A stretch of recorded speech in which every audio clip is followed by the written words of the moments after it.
आपले पाठ असतात. पण जेव्हा मोठ्या संख्येचे वर्ग विचारतात तेव्हा आपण काय करायचं बघा. 96चा वर्ग करायचा. आता 96 मध्ये किती मिळाल्यावर 100 येतील रे? म्हणजे 100 ला 4 कमी म्हणजे 96.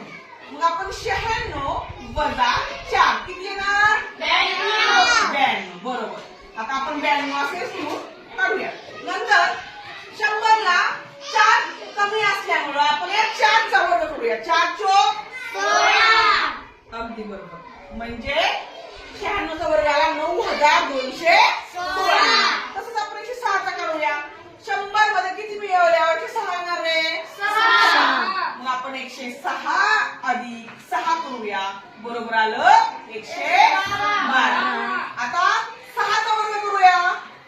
112 आपण असेच लिहून काढूया. आणि 6 चा वर्ग 46. म्हणजे 106 चा वर्ग आला 11236. समजलं का?